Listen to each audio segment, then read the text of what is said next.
An abject failure. That is how the director of DPS described the law enforcement response to the Uvalde school shooting. For 1 hour and 14 minutes, officers waited outside that classroom where a gunman killed 21 people. Yeah, it's tough to hear. During a 13-hour public hearing, the DPS director says officers had the tools, they had the weapons to take the gunman down 3 minutes after the shooting started. This all comes on the heels of these surveillance images you're looking at, showing officers in the hallway with weapons. They were allegedly waiting for keys to open the classroom door, but DPS says it was actually unlocked the entire time. These revelations, as you can imagine, tough for people in the community of Uvalde to hear, especially so for the families of the 19 kids and 2 teachers killed inside that classroom. We will hear their reaction in just a moment. Right now, though, Suzanne Bruner is with us. Suzanne, so much of the fallout over the police response is focused on School District Police Chief Pete Arredondo. Yeah, it really has. There was actually a passionate plea from family members of victims killed in the school shooting, and they were asking the city council to not give newly elected councilman and the school district police chief Pete Arredondo a leave of absence after he had requested one. It was unanimously denied, and here's that moment. I make a motion we do not grant the leave of absence for Councilman Arredondo.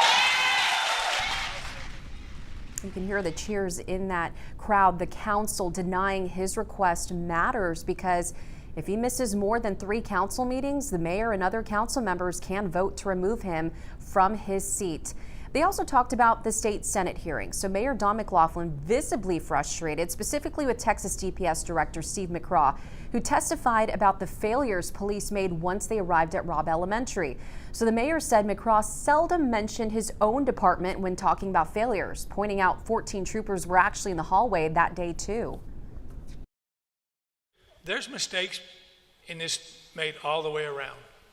And I've said from day one, at any interview that you've seen me, if we made mistakes, we have to own up to it, and we have to be big boys, and we have to accept it, whether we like it or not, and we will. Yes. And every other agency there is going to have to be in the same deal that we're in. McCraw did not talk about any other agencies that were there and have an accountability to everyone there as well.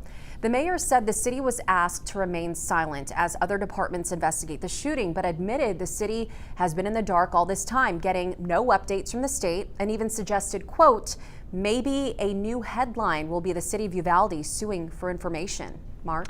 You know, the district has said nobody will be coming back to that school, by the way. No one will be attending Robb Elementary in the future. Have they decided exactly what's going to happen there? Yeah, so Mark, during last night's city council meeting, the mayor confirmed Robb Elementary School will be demolished. He said you could never ask a child to go back or a teacher to go back to that school ever. So a decision finally made on that. All right, well, thank you for that update, Suzanne. You can only imagine just how hard these latest revelations are really hitting the victims' families, who are still even just trying to come to grips with what they've lost and how to move forward. They didn't want to do anything.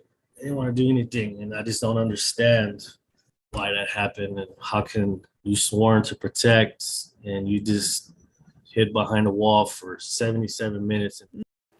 This morning, the Special Senate Committee will be back in session, this time focusing on mental health and what they call firearm safety. You can follow along with any updates on WFA.com and look for those push alerts by downloading our app.